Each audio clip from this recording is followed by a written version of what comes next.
So guys, today we'll be understanding about the overall space of Indian lending sector. What is really happening around here? और अभी क्योंकि क्या हुआ ना Q4 FY26 के results have already started coming up. बहुत सारी updates आनी स्टार्ट हो गई हैं, ऑल्दो कंपनी की कॉन कॉल्स तो अभी भी बची हुई हैं, बट अपडेट्स के अंदर आपको एक ओवरऑल एक बेसिक आइडिया मिल जाता है about the performance of the companies, right? तो उसके बेसिस पर ना I really want to help you understand कि कौन कौन सी themes going forward can do really well और कौन कौन से बैंक्स या NBFCs should be avoided based upon their performance right now. देखो, सबसे पहले ना आपको एक बात समझनी पड़ेगी कि सबसे इंपॉर्टेंट चीज जो आपको ध्यान रखनी है ना, that is going to be system credit. System credit basically क्या होता है कि on an average banking sector जो है ना किस रेट पर ग्रो कर रहा है। अगर मैं FY25 से FY26 को कंपेयर करता हूँ, राइट, तो उस पॉइंट ऑफ टाइम पर banking sector overall has grown at around 15-16%। मतलब हमारे लिए इस साल का बेंचमार्क क्या हो गया? 16%। That means any bank which is growing at less than 16% should be avoided at any cost। देखो, एवरेज इकोनॉमी का ओवरऑल एवरेज अगर 16% पे जा रहा है, इसका मतलब क्या हुआ? जो अच्छा कर रहे हैं हो सकता है वो 35, 40, 50% पे भी ग्रो कर रहे हो, जो खराब कर रहे हैं हो सकता है वो अंडर 10% पे भी जा रहे हो, और एवरेज कितना आ गया हमारा? 16%। तो अगर बैंक जो है अगर वो 10% पे ग्रो कर रहा है, no matter how good the asset quality of the bank is, अगर वो उससे कम रेट पर ग्रो कर रहा है तो मेरे लिए वो बिल्कुल वैल्यूएबल नहीं है। या लॉजिकली एक बात समझो, ये वही वाली बात हो गई, जितने भी ना PSU बैंक्स हैं, जितने भी पब्लिक सेक्टर बैंक्स जो है ना, उनका एसेट क्वालिटी लास्ट 2 ईयर्स के अंदर बहुत अच्छा रहा, राइट? उनका asset quality was really good. मतलब ऑब्वियसली उनके उतने NPAs नहीं आए जितने की माइक्रो फाइनेंस सेक्टर के अंदर आए थे। लेकिन अब द पॉइंट इज, हमने जब उनकी ग्रोथ रेट को देखा तो हमें पता चला उसकी ग्रोथ रेट तो 10% के अराउंड जा रही है। यार ये वही वाली बात हो गई कि मेरे NPA नहीं होते क्योंकि मैं लेंड ही नहीं करता। अरे भाई, लेंड करने के बाद अगर आप अपनी एसेट क्वालिटी को मेंटेन कर सकते हो तभी तो बात है। तो हमें कैसे टाइप के बैंक्स की तरफ फोकस करना पड़ेगा? जो बैंक्स ना सिस्टम क्रेडिट से एटलीस्ट ज्यादा तेज ग्रो कर रहे हो, और उसके अंदर भी opportunities are really good in a few sectors, in a few segments which are growing at 30%, 40% and some even at 50%. But the point is, the rate is stupendous. If you look at the growth rate, it is stupendous, but you need to keep tracking that thing because बोलना और उसको execute करना is going to be a different ball game all together. अब now thing is, अगर मैं इस point of time पर ना, देखो सबसे पहले हम बात करते हैं इंडिया के जो टॉप बैंक्स हैं। इंडिया के टॉप बैंक्स में कौन कौन आ जाएगा? HDFC बैंक आ जाएगा, स्टेट बैंक ऑफ इंडिया आ जाएगा, एक्सिस बैंक आ जाएगा, ICICI बैंक आ जाएगा। By the way, you should know कि SBI की जो लोन बुक है ना, that is even higher than HDFC bank, और वो इंडिया का सबसे बड़ा बैंक जो है ना, वो आज की डेट में SBI चल रहा है, और उसकी जो लोन बुक है वो अराउंड 45-46 लाख करोड़ की बुक है उसकी। आज HDFC की बुक 28 लाख की है, ICICI अराउंड 16-17 लाख के अराउंड चल रहा है, और एक्सिस बैंक 10-11 लाख के अराउंड चल रहा है। मतलब आपको ना एक बॉल पार्क फिगर आपके दिमाग में होनी चाहिए कि अच्छा हाँ, ये बैंक का ना एक रिलेटिव साइज कितना है। उस हिसाब से अगर देखो इकोनॉमी एज अ होल अगर क्रेडिट को 16% पे ग्रो कर रही है तो इन बैंक्स को अराउंड उस लेवल पे तो ग्रो करना चाहिए। लेकिन आज की डेट में क्या चल रहा है? HDFC bank is growing at 10-11%, बाकी ICICI वगैरह भी 12-13% के अराउंड ही ग्रो कर रहे हैं। बल्कि इन सब के अंदर सबसे अच्छा पता है कौन परफॉर्म कर रहा है? सबसे अच्छा परफॉर्म कर रहा है State Bank of India. State Bank of India despite is big size is been able to grow at 15%। तो आप ये समझ लो कि अगर सिस्टम का 15-16% पे ही चल रहा है, if somebody puts a gun on my head and says कि okay you have to invest in one of the big banks, कौन से बैंक में प्रेफर करोगे आप? ऑब्वियसली हम लोन बुक ग्रोथ को इंपॉर्टेंस देंगे, बट येस हम साथ में अगर उसको कंबाइन करेंगे with the asset quality part, asset quality is also doing well there, it is decent as of this moment. तो उस हिसाब से देखा जाए तो ये सबसे अच्छी बेट है। बट यार देखा जाए तो फिर भी ये मेरे लिए सही नहीं है, क्योंकि ये वही वाली बात होगी ना, ये तो एवरेज हो गया ना। बट द पॉइंट इज, अगर मुझे एवरेज पे ही जाना है तो what is the point of being into active investing in the first place? देखो, सबसे इंपॉर्टेंट जो रेशियो होता है ना वैल्यूएशन करने का for the banking sector, that is price to book ratio. Price to book ratio ना, अब एक लॉजिकली एक बात समझो, प्राइस टू बुक रेशियो ना, जो फॉर एग्जांपल HDFC का एग्जांपल लेते हैं, price to book of HDFC हमेशा से लास्ट 25-30 years से since the inception of this bank, it has grown at 3.5 to 4 times। मतलब जितना भी बुक का साइज होगा, price is 3.5-4 times of the overall bank. आज की डेट में ना हो क्या रहा है कि ये बैंक का जो प्राइस टू बुक रेशियो जो चल रहा है ना, दैट इज अराउंड 2। तो ये वही वाली बात हो गई, पहले 4 पे था अब 2 पे आ गया। तो आप क्या सोचोगे? It is value investing, actually it is value investing.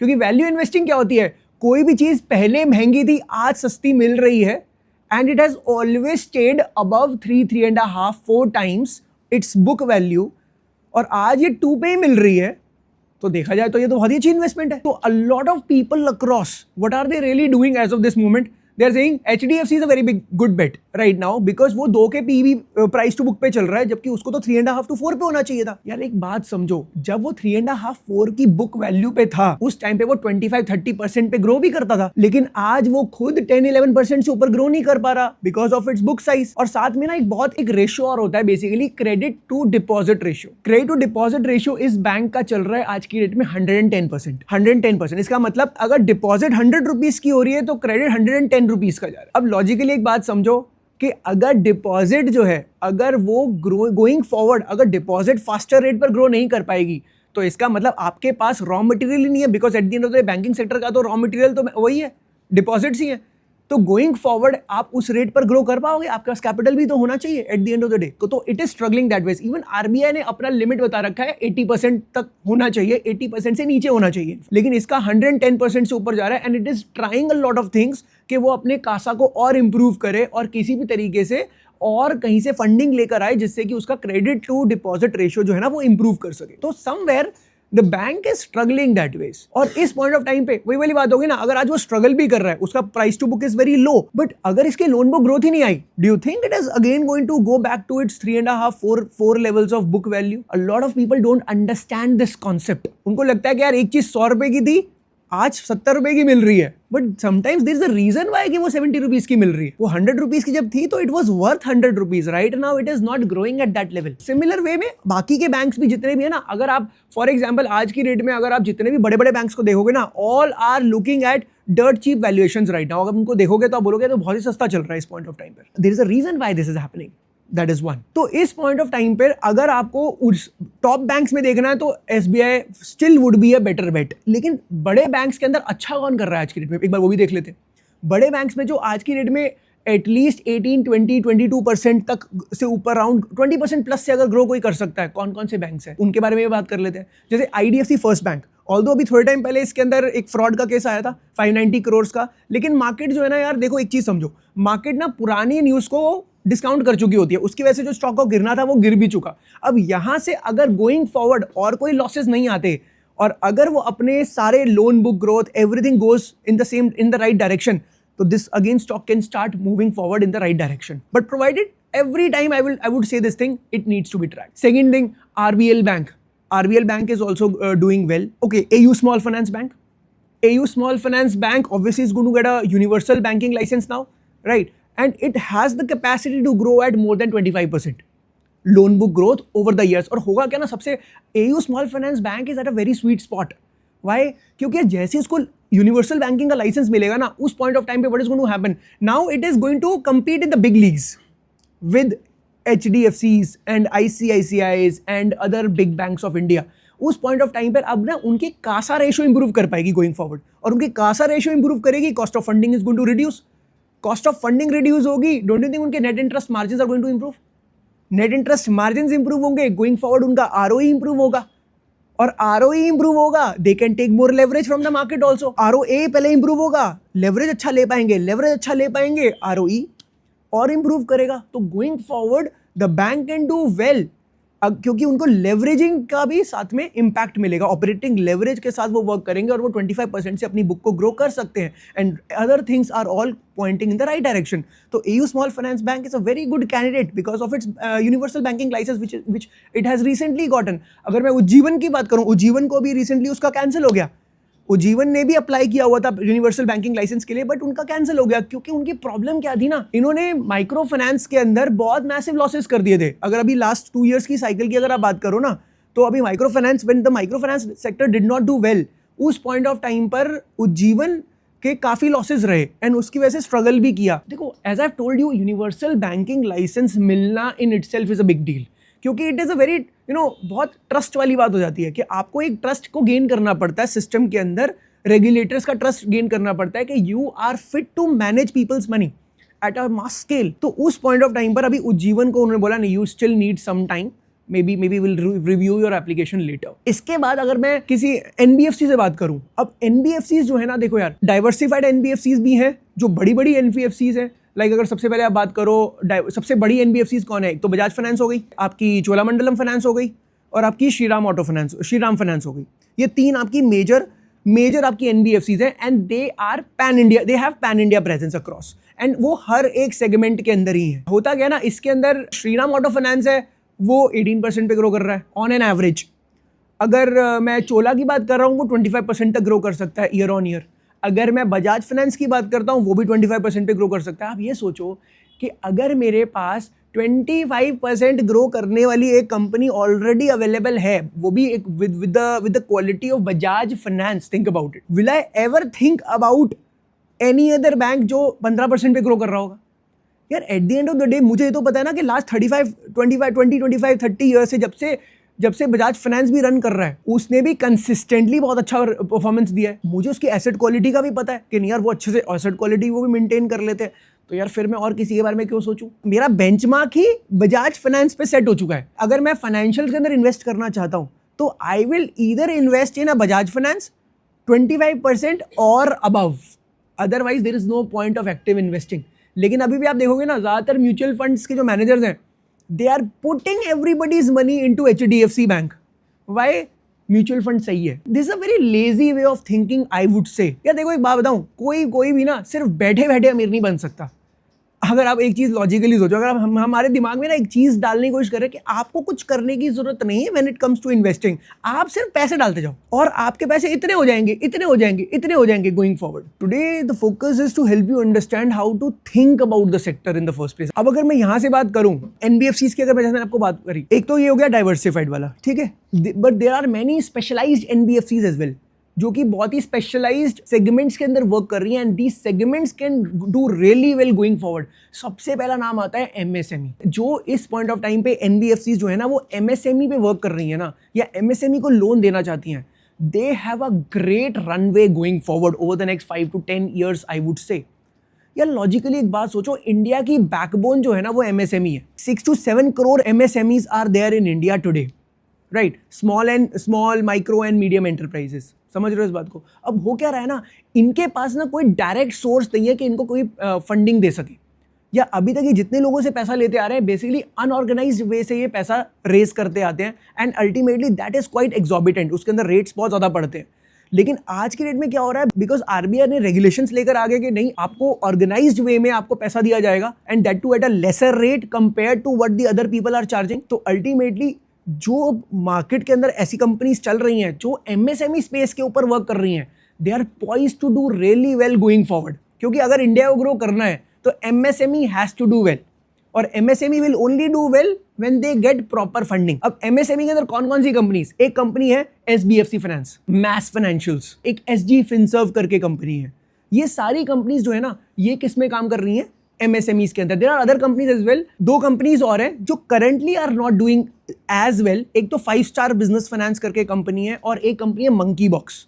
ये दो कंपनीज ऐसी हैं, करंटली इनके नंबर्स इतने अच्छे नहीं आ रहे, but one thing is very very clear कि अगर गोइंग फॉरवर्ड अगर ये लोग भी अपनी परफॉर्मेंस को इंप्रूव कर सकते हैं, the whole sector looks very decent. वही वाली बात है। और ये सारी कंपनीज पता है कितने कितने रेट्स पे, कोई 30% पे, कोई 35%, कोई 40% प्लस पे ग्रो कर रही हैं।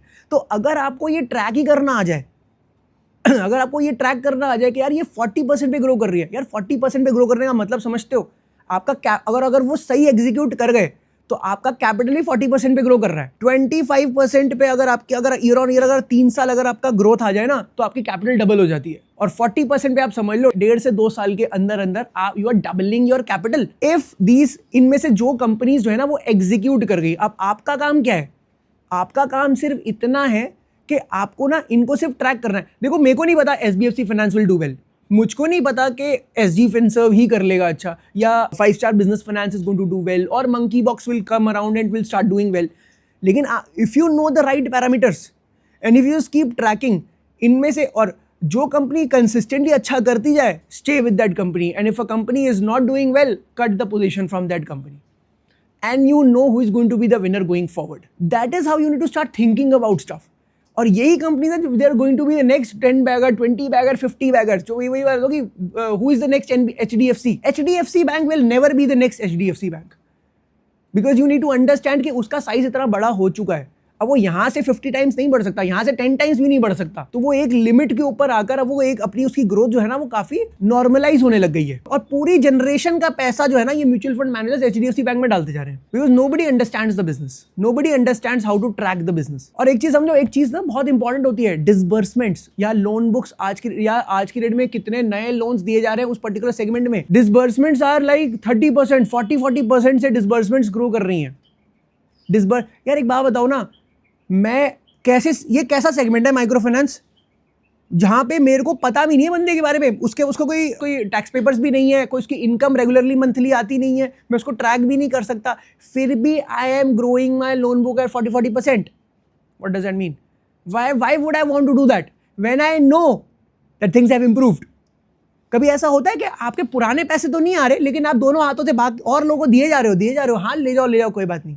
थिंक अबाउट इट, क्या ऐसा होता है कभी? देखो एक बात बताऊं, येस बैंक, डीएचएफएल फाइनेंस, दीवान हाउसिंग, बेसिकली ये फेल हुए थी कंपनीज, और इंडिया बुल्स। कहने का मतलब क्या है, ये सारी कंपनीज जो फेल हुई है ना, होता क्या है, ये करती है फाइनेंसिंग। मेरा पुराना पैसा अगर अटका होगा तो पहले मैं ये बताऊं सबको कि पुराना पैसा जो है वो नहीं आ रहा, उससे पहला स्टेप क्या होगा, मैं चुपचाप क्या करूंगा, सोच के लोन दे। अब आगे पहले से ही हालत खराब है, जब सोच के लोन देना शुरू करेंगे तो क्या होगा, लोन बुक ग्रोथ गिरेगी सबसे पहले। और हम क्या बोल रहे हैं, लोन बुक ग्रोथ जहां गिरनी स्टार्ट हो निकल जाओ। It is that simple, it is that intuitive, but for that you have to start thinking from a different lens. Another important segment is affordable housing. एक तो मैंने बोला एमएसएमई, जो NBFC MSME के अंदर फोकस कर रही है, एक तो वो अच्छा कर सकती है। दूसरी कौन सी, जो एनबीएफसी अफोर्डेबल हाउसिंग में जा रही है। अफोर्डेबल हाउसिंग में कौन कौन सी कंपनीज है, इंडिया शेल्टर फाइनेंस है, आवास फाइनेंशियर्स है, या फिर आपका एप्टस वैल्यू हाउसिंग फाइनेंस है। ये सारी कंपनीज जो है ये किस में काम कर रही हैं, ये अफोर्डेबल हाउसिंग के अंदर कर रही हैं। सिंपल सी बात है, ज्यादा घर किसको बनाने आज की डेट पे, बेसिकली जो टियर 2, 3, 4, 5 सिटीज के अंदर हैं, they want to get more houses. वो लोग घर खरीदना चाहते हैं, उनको आज तक फाइनेंसिंग मिल ही नहीं पा रही थी, क्योंकि they don't pay taxes, they don't have proper papers, उनको लोन्स नहीं मिल पाते थे through the normal banking system. तो उनको अगर अपना घर बनाना है तो उनको कहाँ से लोन मिलेगा, यही एनबीएफसीज लोन देंगी। आपको सिर्फ ट्रैक ये करना है कि क्या इनके हाथ में पैसा उस टाइम तक रहेगा, क्या ये लोग ईएमआई टाइम पे कर पाएंगे। अब definitely I am very much inclined to read the Q4 conference calls of these companies. Why? क्योंकि एज यू नो कि अभी recently Iran Israel war has happened. अब जैसे ही वो वॉर हुआ, उस पॉइंट ऑफ टाइम पर automatically it put a lot of pressure on the Indian energy prices. Cylinder वगैरह की प्राइसेस बहुत इंक्रीज कर गए थे, ओवरऑल क्रूड पे प्रेशर चल रहा था। अभी भी things have not materialised as yet completely. तो पॉइंट इज, अगर इनकी इनकम लेवल्स पर उस टाइम पे कोई प्रॉब्लम आती है, उस पॉइंट ऑफ टाइम पर, don't you think this micro finance cycle also, micro finance, the people who are taking lesser, small amount of loans, and the affordable housing people, they are all going to struggle making their EMIs. But the point is, ये होगा क्या? हो सकता है ये companies थोड़ा बहुत इनको प्रॉब्लम आए भी, Q4 के अंदर में भी आए या फिर Q1 के अंदर आए, आई डोंट नो। आपको सिर्फ देखना पड़ेगा कि it is something which is a temporary blip, something which can be taken care of, but the overall sector tailwinds look really really good. तो होगा क्या कि हाँ, कभी आपको समझना पड़ेगा कि यार अगर मान लो इस बार उन्होंने बोला कि ओके हम इतना ग्रो नहीं कर पाए या थोड़ा सा क्रेडिट कॉस्ट इंक्रीज करा है, तो इसका मतलब ये नहीं कि the bank is the NBFC is not good and what not. You have to stay, you have to see how things are, and if they are giving the same kind of guidance going forward कि अच्छा ये तो एक quarter की बात थी, फिर तो ठीक हो जाएगा, then it is fine. So you have to start thinking from that angle, and once you start thinking from that angle, the banking sector is going to present great opportunities going forward, and that is precisely the reason why I'm so bullish upon this sector and always have been, or have been consistently tracking these companies since a long time now. So that is something which I would suggest you all to open up your mind and start thinking at a broader level, start thinking at the macro level how things are. अब ये companies है ना, इन companies की आप price to book ratio भी देखोगे ना तो हाई चल रही होगी। अब आप बोलोगे अरे यार लॉजिकल, दो बंदे क्या सोचेंगे, HDFC का प्राइस टू बुक चल रही है 2 पे और इनकी चल रही है उससे ज्यादा, तो आप क्या सोचोगे, अरे भाई ये खरीदो ना HDFC, it is such a great bank, 25 साल से ये तो सुनते आ रहे हैं, What a bank. But the point is कि ये आगे ग्रो कैसे करेगा? तो point is majority people are putting all their money here. और देखा है तो last 5 साल में HDFC Bank has not given any returns. Still it is a great bank. Nobody understands how to actually start researching. That is something which I wanted to help you understand कि You know, you trust me on this. You all are living in very exciting times. First of all, आज के date में कितने सारे trends चल रहे हैं. We are at a cusp of things. EV का ट्रेंड इंडिया में आना है. चाइना में सब आ चुका है. चाइना में 70% कार्स से 70% प्लस कार्स जो है वो आज के डेट में EV पे ही चल रही हैं. तो चाइना में तो हो गया जो होना था, लेकिन इंडिया का सोचो. इट्स गुड कि इंडिया ग्रो ही नहीं किया लास्ट 15 साल से. अच्छा है, अब ग्रो करेगा. कर चुका होता तो अपॉर्चुनिटीज कहाँ ढूंढते.